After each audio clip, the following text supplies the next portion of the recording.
اعوذ باللہ من الشیطان اللعین الرجیم بسم اللہ الرحمن الرحیم الحمد للہ رب العالمین والصلاة والسلام علی اشرف الانبیاء والمرسلین سیدنا ونبینا وشفیع ذنوبنا وحبیب قلوبنا وطبیب نفوسنا ابی القاسم محمد وعلى أهل بيته الطيبين الطاهرين المعصومين ولعنة الله على أعدائهم أجمعين من يومنا هذا إلى يوم الدين أما بعد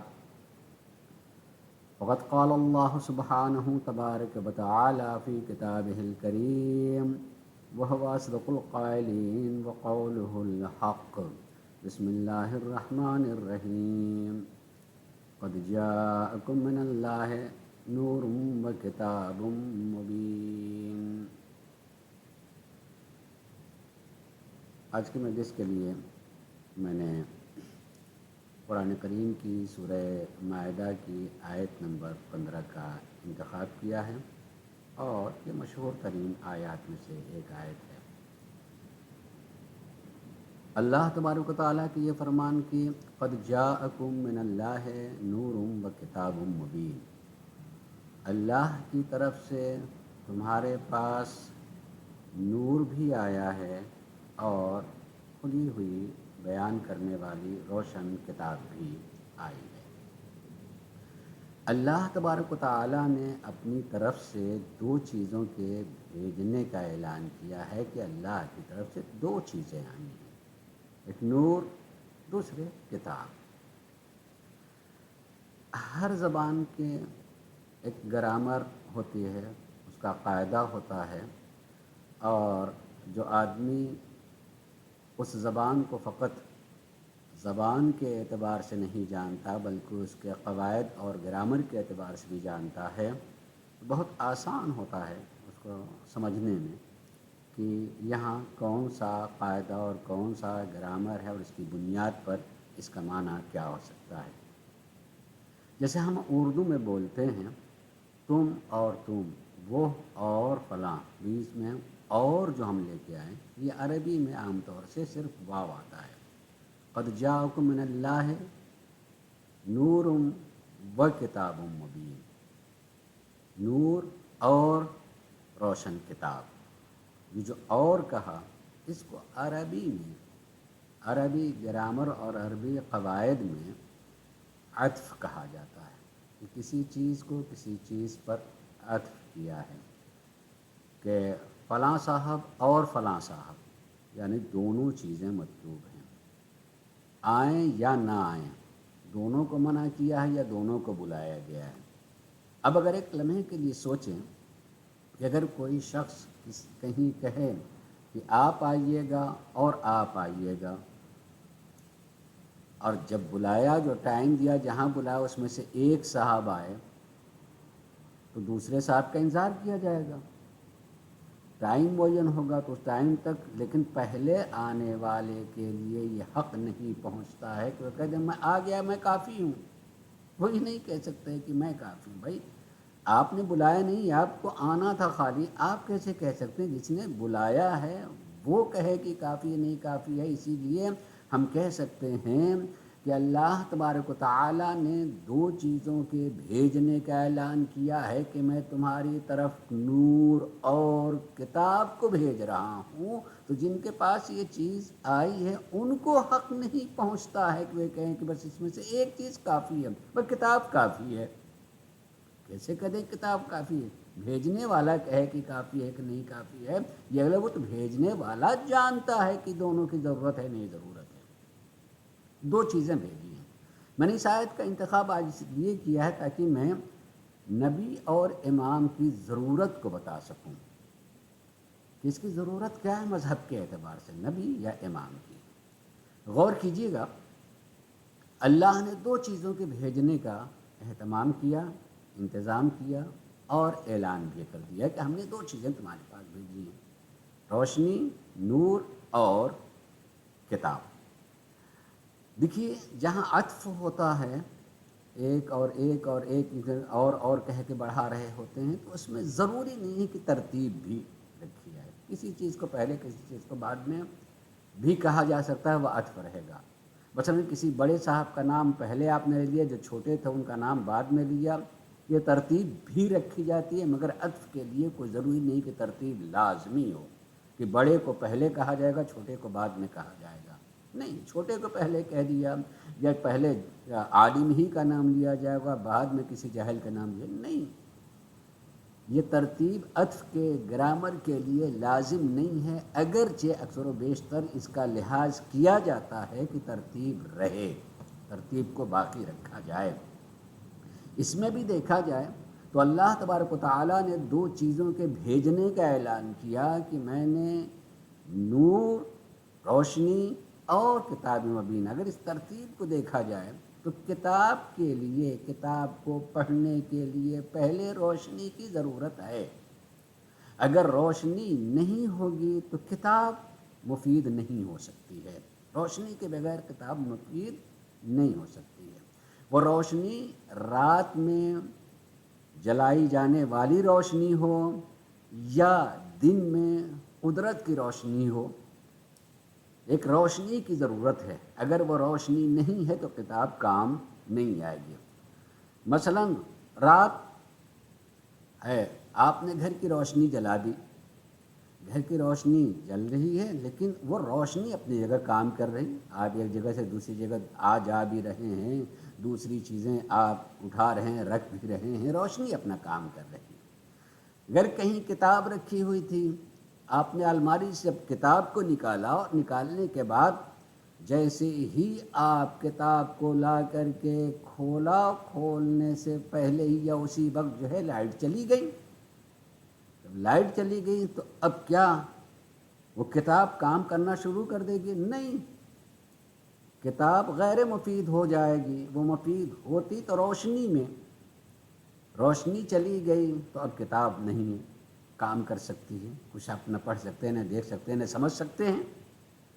ایسے ہی دن میں بھی اگر ایسا ہوتا، اچانک جو ایسا بادل چھا جائے اور اتنا گہرا اندھیرا آ جائے کہ حروف نہ دکھائی دیں، یعنی سورج کی روشنی غائب ہو جائے اور اتنے غائب ہو جائے کہ ہماری آنکھ کی روشنی کام نہ کرے، تو ایسی صورت میں بھی آپ کی کتاب کام نہیں کرے گی اور کتاب سمجھ میں نہیں آئے گی۔ تو روشنی، خود روشنی اکیلے رہتے ہوئے مفید ہے، لیکن کتاب بغیر روشنی کے مفید نہیں ہو سکتی ہے، روشنی ہوگی تبھی وہ مفید ہو سکتی، فائدہ دے سکتی ہے۔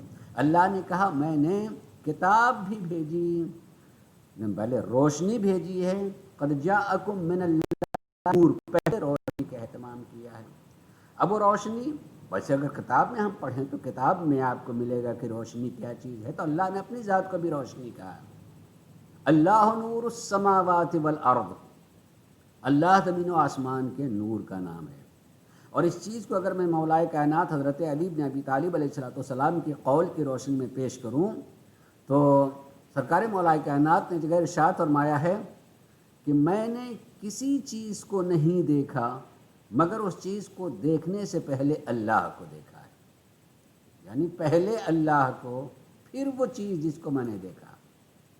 حقیقی معنی میں اگر آپ غور کریں تو بہت ہی واضح مطلب ہے۔ اگر یہاں روشنی ہے اور اس روشنی میں میں دیوار کو دیکھ رہا ہوں، میں فرش کو دیکھ رہا ہوں، میں دوسری چیزوں جو رکھی ہوئی دیکھ رہا ہوں، میں سورج کی روشنی میں باہر نکلا ہوں، سڑک پہ ہوں، جو درخت ہے دیکھ رہا ہوں، چلتی پھرتی گاڑیوں کو دیکھ رہا ہوں، تو میں یہ کہوں گا کہ میں نے گاڑی کو دیکھا، میں نے سڑک کو دیکھا، میں نے دیوار کو دیکھا، میں نے درخت کو دیکھا، حالانکہ پہلے میں نے سڑک کو نہیں دیکھا ہے بلکہ پہلے روشنی کو دیکھا ہے۔ اگر روشنی نہ ہوتی، تاریکی ہوتی، تو وہ سڑک نہیں دکھائی دیتی، وہی درخت نہیں دکھائی دیتا، وہی دوسری چیزیں جو ہے سب پہلے روشنی ہے، روشنی کی وجہ سے دوسری چیز دکھائی دیتی ہے۔ ہم اس روشنی سے غائب ہیں۔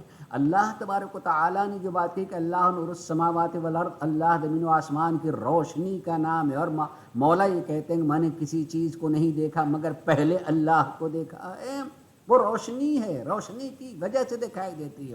دوسرے لفظ میں کہوں کہ وہ خالق ہے، پہلے خالق ہے بعد میں مخلوق ہے۔ کسی مخلوق کو دیکھا تو اس کا مطلب کہ خالق ہے۔ تو اگر کوئی عارف دیکھتا ہے تو دیکھنے والا کہتا ہے میں نے پہلے خالق کو پہچانا پھر مخلوق کو، میں نے پہلے خالق کو سمجھا پھر مخلوق کو۔ یہ سامنے کی چیز ہے عزیزو۔ تو روشنی ہو تو روشنی اپنا کام کرتی ہے، لیکن کتاب ہو بغیر روشنی کے تو کتاب کام نہیں کر سکتی۔ اللہ تبارک و تعالیٰ نے پہلے روشنی کا اہتمام کیا ہے۔ وہ روشنی کی شکل و صورت کیا ہے؟ انبیاء علیہم السلام، یہ نور ہیں، یہ نور ہیں۔ میں نور کی تعریف بھی کی گئی، روشنی کی تعریف کیا ہے؟ الظاہر بذاتہ والمظہر لغیرہ۔ روشنی کہتے ہیں اس کو جو خود اپنی ذات سے نمایاں ہو اور دوسری چیز کو نمایاں کر دے، خود دکھائی دیتی ہو اور نہ دکھائی دینے والی چیز کو آنکھوں کے سامنے لا دے، اسے روشنی کہا جاتا ہے۔ روشنی خود ظاہر ہے اور جو ظاہر نہ ہو سکے اس کو ظاہر کر دے، اسے ہم روشنی کہتے ہیں۔ تاریکی تھی، روشنی لے کر کے آئے، روشنی خود پہلے ظاہر ہے، اسی روشنی میں جو چیز نہیں دکھائی دے رہی دکھ جائے تو اس کا نام روشنی ہے، اس کو نور کہا جائے گا۔ اسی لیے علم کو بھی نور کہا جاتا ہے کہ جو چیزیں ہم نہیں جانتے تھے وہ ذہن و دماغ میں نہیں آ رہی تھی، علم کے ذریعے سے وہ چیز آنے لگتی، تو علم روشنی ہے۔ صرف وہ افراد جو ہمیں ان چیزوں تک پہنچا دیں جو ہم سمجھے ہوئے نہیں تھے، سمجھ میں آنے لگے، تو ان چیزوں تک پہنچانے والے ذوات کو بھی نور کہا جائے گا، یقیناً وہ بھی نور ہیں۔ ہم جیسا اگر کوئی ہوتا ہے اور انجانی چیزوں تک پہنچاتا ہے تو وہ خود ذات کم اس کا علم پہنچاتا ہے، اس لیے ہم علم کو نور کہتے ہیں۔ لیکن اللہ تبارک و تعالیٰ نے اپنی طرف سے جنہیں معلم بنا کے بھیجا ہے وہ خود ذات نور الہی ہیں، وہ تاریکیوں سے نکال کر روشنی کی طرف لے کر کے جانے والے ہوتے ہیں، نہ جانی ہوئی چیزوں تک پہنچانے والے ہوتے ہیں۔ اس لیے پہلے نور کا اہتمام کیا، بلکہ میں یہ کہوں کہ جب تک پہلے جن کی ہدایت ضروری تھی ان کو بعد میں بھیجا، ہادی کو پروردگار عالم نے، اس نور کو پروردگار عالم نے اہتمام انتظام پہلے کیا ہے، وہ پہلے اہتمام انتظام کیا۔ معلم بنایا ہے تو معلم پہلے ہے، اور معلمین کو اگر ہم تاریخ اسلام کی روشنی میں دیکھیں، اسلامی عقائد کے اعتبار سے دیکھیں تو جتنے معلمین ہیں ان کی تعداد 1,24,000 کا ذکر ملتا ہے، لیکن اس 1,24,000 معلمین میں اکثر معلمین عملی معلم ہیں، یعنی عمل سے ایک منزل تک پہنچانے والے ہیں، اور کچھ ایسے ہیں جو مکتوبی کتاب لے کر کے آئے ہیں اور اس کی تعلیم دینے کے ساتھ ساتھ عملی پیغام بھی دے رہے ہیں۔ ان کے اگر ہم جتنے عملی معلم ہیں ان کی تعداد بہت زیادہ ہے، اور مکتوبی اور کتاب لے کر کے آنے والے جو معلمین ہیں ان کی تعداد 4، اور اگر صحیفوں کو گن لیا جائے تو وہ بھی بہت ہی محدود، کہ اللہ تبارک و تعالیٰ نے اپنی طرف سے 4 ہی کتابیں بھیجی ہیں۔ کچھ انبیاء کے پاس، کچھ مرسلین کے پاس پروردگار عالم نے صحیفے بھی بھیجے ہیں، لیکن وہ صحیفے بھی کی تعداد بہت کم ہے۔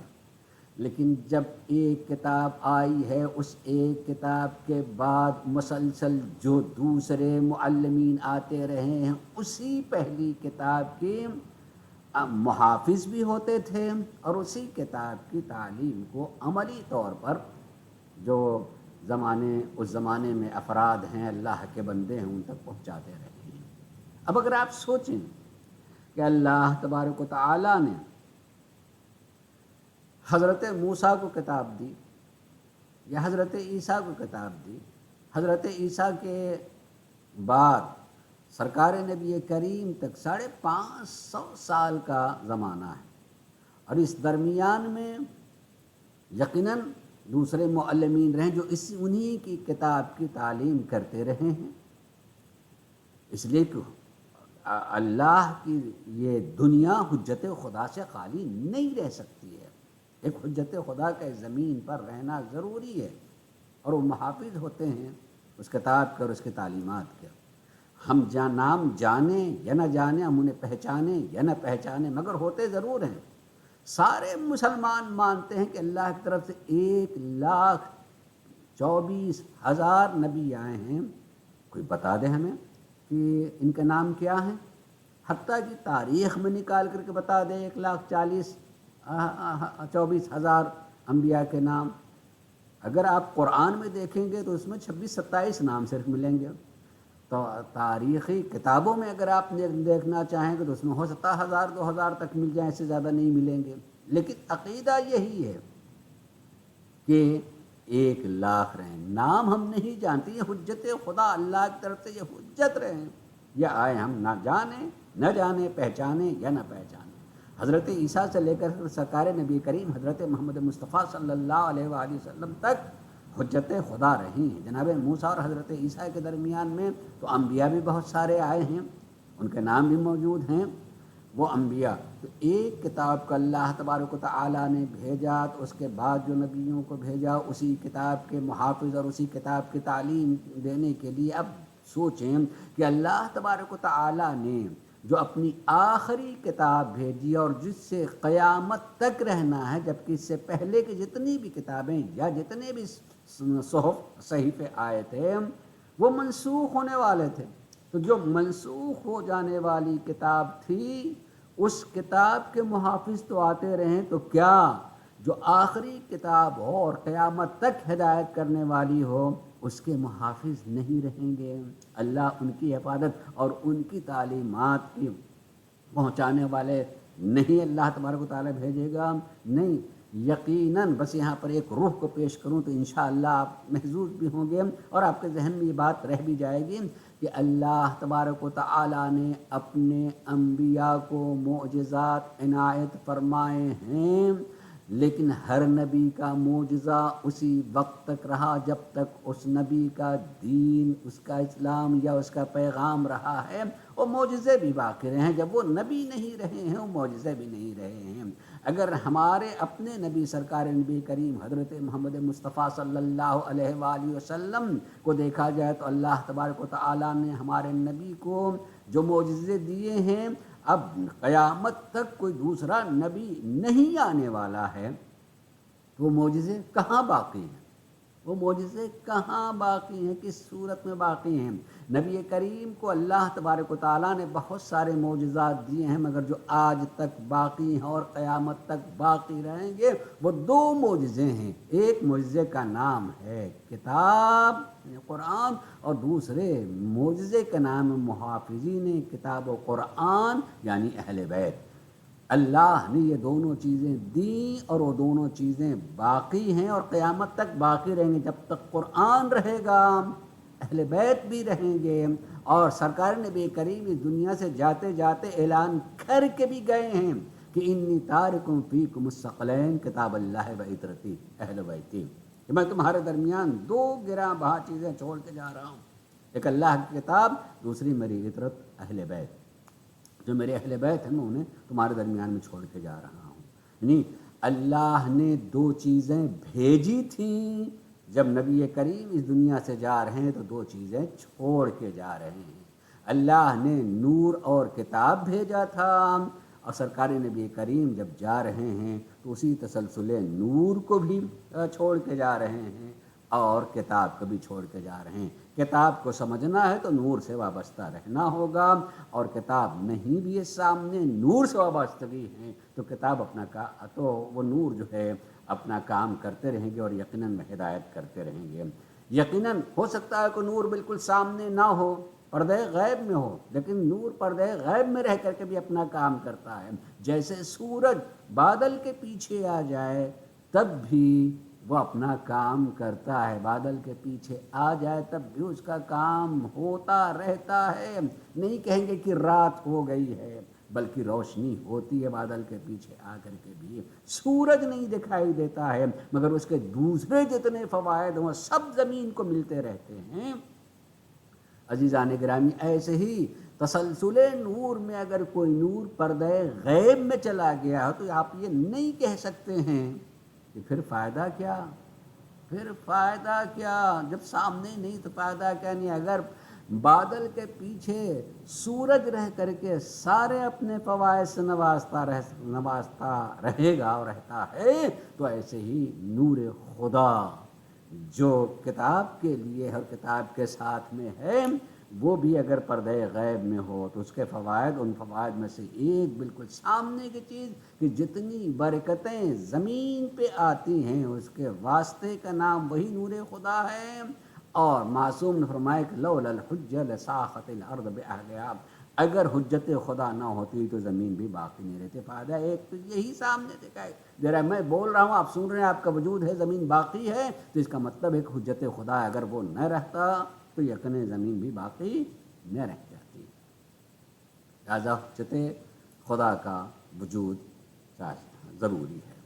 انہی اللہ کے حجتوں کے تسلسل میں آج ہم جس کی یاد میں بیٹھے ہیں، اس امام، اس آقا، اس مولا کا نام امام حسن عسکری علیہ السلام۔ اور ایک واقعہ مشہور ترین ہے آپ کی ذات والا صفات سے، جو قرآن ہی سے متعلق ہے، کہ اصل میں قرآن صامت چیز کا نام ہے، یعنی قرآن اللہ کی کتاب ہے مگر خاموش، اور وہ انوار جن کا اہتمام کیا پروردگار عالم نے اس خاموش کتاب کے لیے، وہ بولتی ہوئی کتاب ہے۔ وہی سارے علوم جو کتاب میں پروردگار عالم نے رکھے ہیں، اس کو اگر بولتا ہوا دیکھنا چاہتے ہوں تو اس نور کو دیکھا جائے جس نور کو اللہ نے کتاب کو سمجھنے کے لیے اور کتاب سے فائدہ اٹھانے کے لیے بھیجا ہے، یقیناً وہ کے ساتھ میں ہوتا ہے۔ اس لیے میں، بلکہ چونکہ نبی کریم کے حدیث ہے کہ میں تمہارے درمیان میں 2 گراں بہا چیزیں چھوڑ کے جا رہا ہوں، اور اتنی گراں بہا چیزیں ہیں، اس کے بعد حکم، یعنی ایک اعلان کرتے ہیں یقینی طور پہ، ما ان تمسکتم بہما لن تضلوا بعدی، کہ جب تک تم ان دونوں سے متمسک رہو گے تم ہرگز میرے بعد گمراہ نہیں ہوگے، اور یہ دونوں ایک دوسرے سے جدا نہیں ہوں گے یہاں تک کہ حوض کوثر اور میرے پاس دونوں ایک ساتھ ہوں۔ یعنی نبی کریم بتا رہے ہیں کہ اگر تم ان دونوں کے ساتھ میں رہو گے تو کبھی گمراہ نہیں ہو سکتے ہو۔ کسی ایک کو چھوڑ دیا اور صرف ایک سے متمسک رہے، یا دونوں کو چھوڑ دیا، تو اپنی جگہ وہ خوشی منا سکتے ہیں کہ جی نہیں صاحب ہم ٹھیک ہیں اور ہم سیدھے راستے پہ ہیں۔ لیکن اگر جس نے بھی ایک کو چھوڑ دیا، جس نے دونوں کو چھوڑ دیا، وہ یقیناً گمراہ ہے، مگر کسی نے اگر ایک کو چھوڑ دیا تو بھی وہ گمراہ، اس میں خصوصیت کے ساتھ جس نے اہل بیت کو چھوڑ دیا، تسلسل نور الہی کو چھوڑ دیا، وہ تو بالکل ہی گمراہ ہے۔ لیکن جو کتاب کو سے متمسک ہے خالی، اور کتاب کو سینے سے لگائے ہے اور اہل بیت سے دوری اختیار کیے ہوئے ہے، تو اس کی مثال ایسی ہے جیسے کتاب کو اندھیرے میں لیے ہوئے ہو۔ وہ کتاب اسے کیا فائدہ پہنچا سکتی ہے، کیونکہ اندھیرا ہے، روشنی قریب نہیں آنے دے رہا ہے، اس لیے وہی فائدے میں ہوگا، اور وہی جو ہے یقیناً فائدہ اٹھائے گا اور گمراہی سے بچے گا جو دونوں سے متمسک رہے۔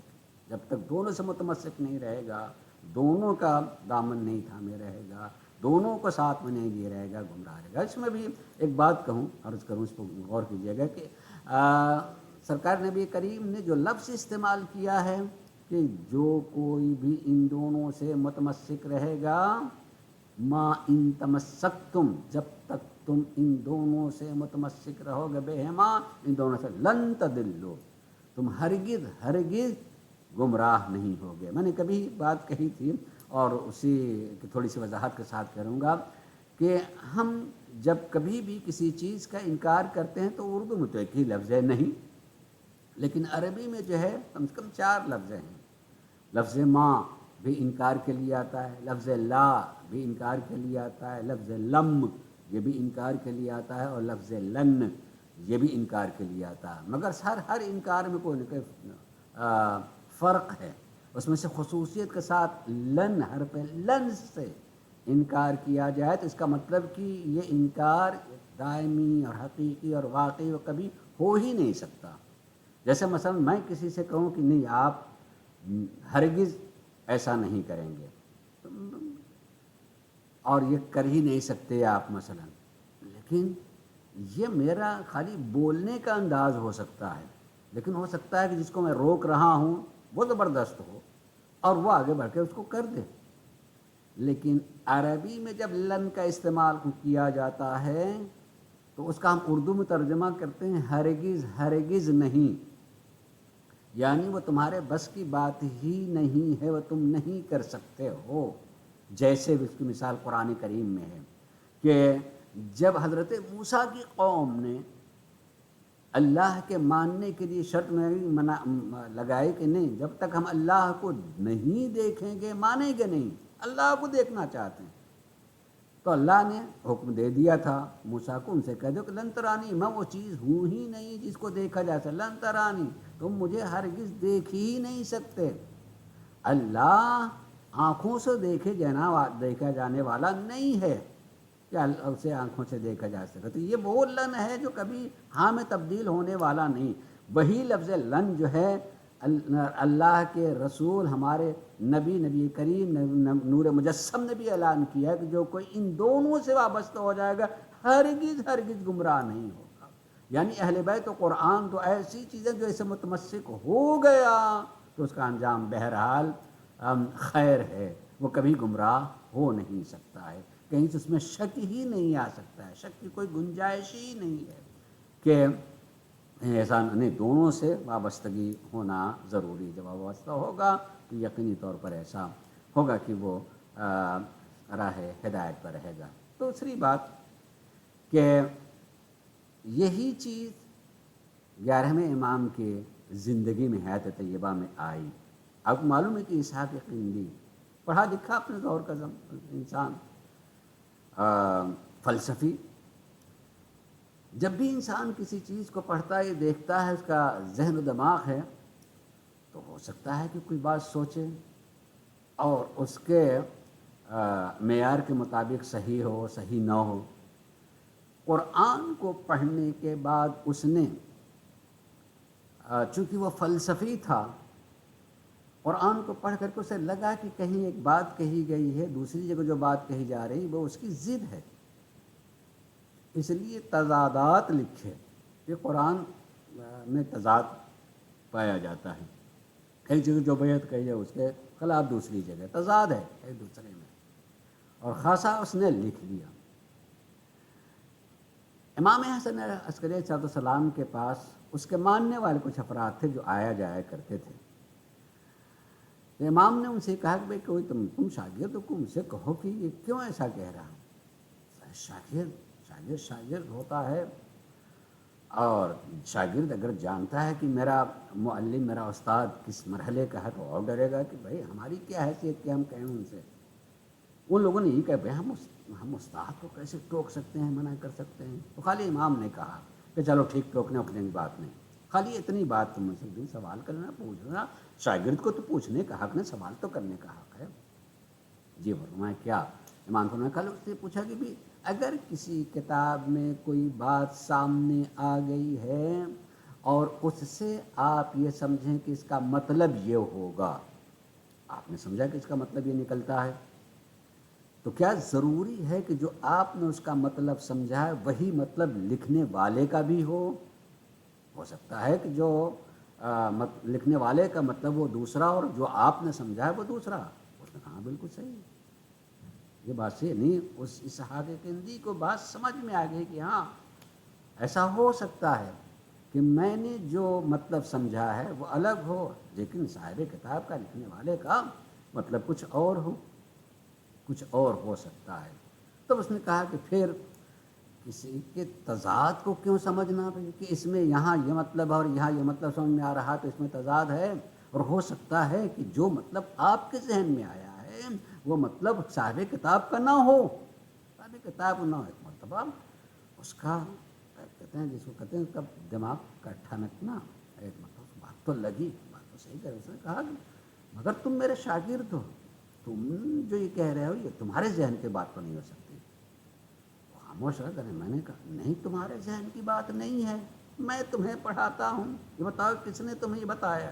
تو اس نے بتایا کہ فلاں نے، اس وقت فوراً اس نے کہا کہ ہاں وہی گھر والے ہیں، اسی گھر والے ہیں جو ایسی بات کہہ سکتے ہیں، تمہارے ذہن میں سے کہاں سے یہ بات آ سکتی ہے؟ اور پھر اس نے جتنا کچھ بھی تعداد قرآن لکھا تھا اسے پھاڑ کے پھینک دیا۔ گویا کہ امام نے یہ بات پہنچا کر کے بھی، یہ غور کیجیے گا، ایک پیغام پہنچایا ہے کہ جو تمہارے ذہن میں مراد آئی ہے، مطلب سمجھ میں آیا ہے، وہ ہو سکتا ہے کہ اللہ کا مطلوب نہ ہو، اس لیے قرآن کے سارے مطالب کو سمجھنے کے لیے جس نے قرآن کو بھیجا ہے اسی کی طرف سے بھیجا ہوا نمائندہ بھی ہونا چاہیے، تاکہ مراد خدا کو اسی کا نمائندہ بیان کر سکے، دوسرا نہیں بیان کر سکا۔ جس نے خود اپنی کتاب بھیجی ہے اسی کو حق ہے کہ وہ اپنی طرف سے نمائندہ بھی بھیجے تاکہ اللہ کی مراد کو وہ بتا سکیں۔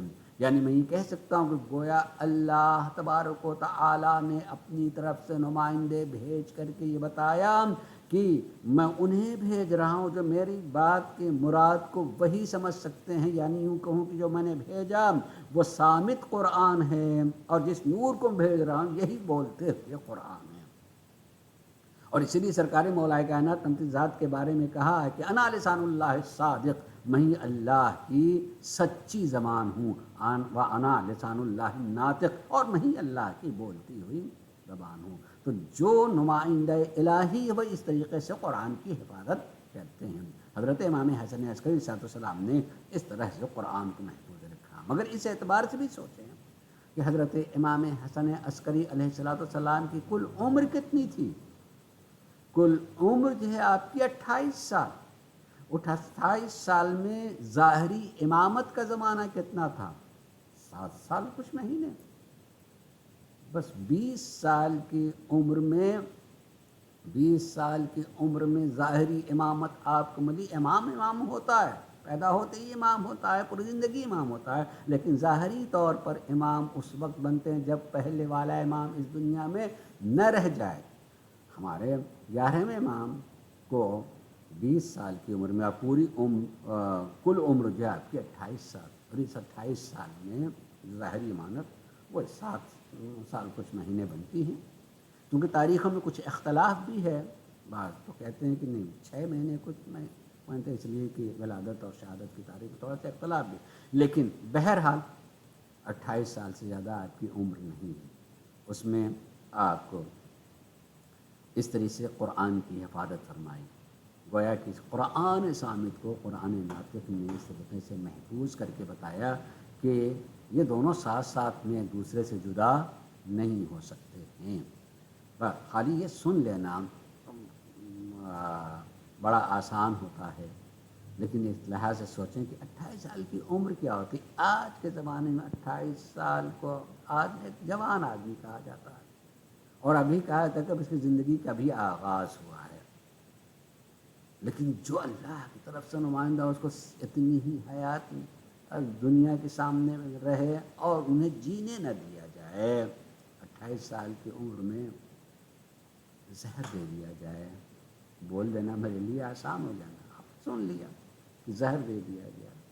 میں جب بھی کہتا ہوں عزیزان گرامی کہ جتنا عظیم شخص ہوتا ہے اور جتنی عظیم شخصیت ہوتی ہے، اس کے لیے، اس کی عظمت کے لیے اور اس کی مظلومیت کے لیے، اس عظیم ذات کی مظلومیت کے لیے یہی رونے کے لیے کافی ہے کہ کہا جائے کہ انہیں زہر دے دیا گیا، انہیں قتل کر دیا گیا، ان کی زندگی ٹھہر گئی، روک دیا گیا، جی نہیں سکتا، یعنی اس سے رونے کے لیے ہی کافی ہے، ان کو زہر دے دیا گیا۔ جس سے فائدے ہی فائدے پہنچ رہے ہوں، ہر طرح کا فائدہ ہی پہنچنے والا ہو، اس کو زہر دے دیا جائے۔ جو خالی زہر ہی نہیں آ رہا، آپ کے اعتبار سے سوچیں کہ 11ویں امام نے تقریباً 6 ظاہری خلفاء کا زمانہ دیکھا ہے۔ جب آپ اس دنیا میں آئے تو متوکل کا زمانہ تھا، متوکل کے بعد جو ہے 5 اور بادشاہ ہوئے ہیں جو تھوڑی تھوڑی زمانے کے لیے ہوئے ہیں۔ اس میں مستعین بھی ہے، معتز بھی ہے، اور آخر میں جس نے زہر دیا ہے اس کا نام معتمد ہے۔ سارے کے سارے عباسی خلفاء ہیں۔ معتمد نے ہمارے آقا اور ہمارے امام کو زہر دیا ہے، اور پہلی ربیع الاول کو زہر دیا، اور 8 ربیع الاول کو امام کی شہادت ہوئی ہے۔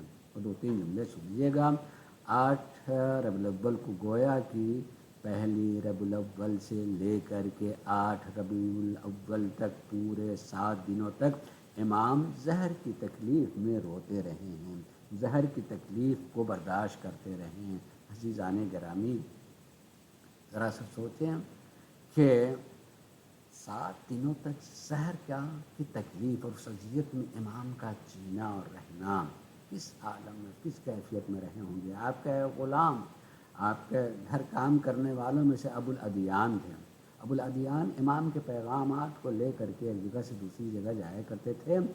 آپ نے 1 ہفتے پہلے اس کو اپنے خط دیا اور مدائن کی طرف بھیجا، کہا کہ تم جا رہے مدائن، 15 دنوں کے بعد تم واپس آؤ گے۔ جب آؤ گے تو میرے گھر سے رونے کی آوازیں آ رہی ہوں گی، گریے کی آوازیں آ رہی ہوں گی، وہی میرا آخری دن ہوگا۔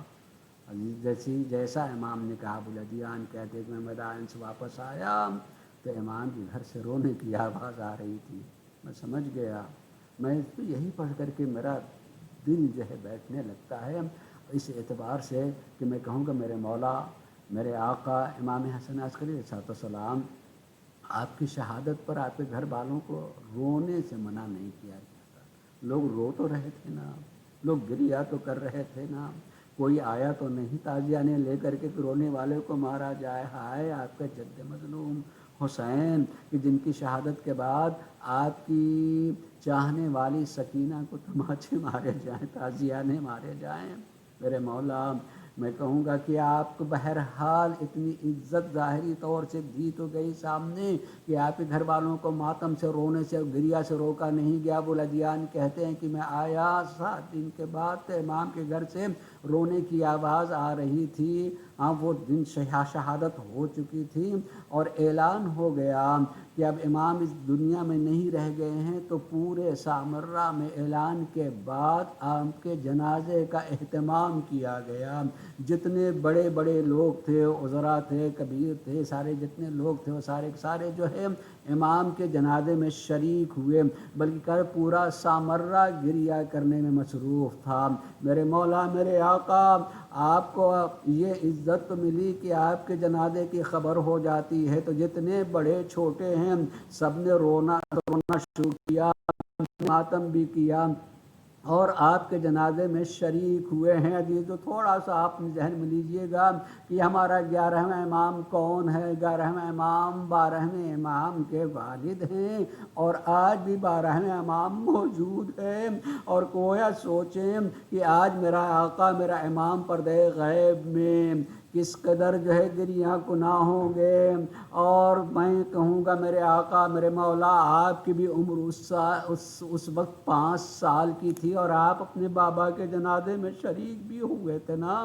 آپ بابا کے جنازے میں شریک بھی ہوئے تھے، موجود تھے اور رہے، مگر اسی لیے ہمارا 12واں امام زیارت ناہیہ میں جب بھی رونے کی بات کہتے ہیں تو کربلا والوں پر رونے کی بات کہتے ہیں۔ میں صبح و شام خون کے آنسو روتا ہوں، اس لیے کہ ان کی شہادت، حسین کی شہادت ایک ایسی شہادت ہے کہ ادھر شہادت ہو جاتی ہے، ادھر گھروں پر جو آگ اور لکڑیاں لے کر کے آئے، سارے خیموں میں آگ لگا دی گئی، بیویاں کے سروں سے ان کی چادریں چھین لی گئیں۔ ارے ایک خیمے سے دوسرے خیمے میں جاتے۔ آخری مرتبہ جناب زینب نے آ کر کے کہا سید سجاد بتاؤ ہم خیموں میں جل جائیں یا باہر نکل آئیں؟ امام نے اس وقت حکم امامت دیا کہ نہیں پھوپھی اماں، جان کا بچانا واجب ہے، ٹھیک جان کو تو بچا لیا لیکن مصیبتیں نہ چھوٹ سکیں۔ ارے زینب نے دیکھا کہ حسین کی بیٹی سکینہ کو کیسے ستایا جا رہا ہے۔ اے پردہ غیب میں رہنے والے میرے آقا، آپ کے بابا کا جنازہ شان سے اٹھایا گیا، مگر آپ کے جد کو دیکھا جائے تو سامنے سے ماں بہنوں کو لے جایا جا رہا ہے اور جنازہ میدان میں پڑا ہوا ہے۔ سوچیں اس وقت جب قید کر کے لے کے جایا جا رہا ہوگا، زینب نے بھائی کو دیکھا ہوگا، ارے بیٹے نے بابا کو دیکھا ہوگا، سکینہ نے اپنے بابا کو دیکھا ہوگا، کس عالم میں ادھر سے گزرے ہوں گے۔ الا لعنۃ اللہ علی قوم الظالمین سیعلم الذین ظلموا ای منقلب ینقلبون۔ پروردگارہ ہمارے اس عمل کو قبول فرما لے، ہمارا آنسوں کو تو ہمارے زہرا میں جگہ عنایت فرما۔ پروردگارہ جو صاحبان حاجت ان کی حاجت کو پورا فرما، جو مریض ہیں شفا عنایت فرما، اور ہم نور زہرا کے ظہور کے منتظر ظہور فرما، اور ہم سب کو ان کے آوان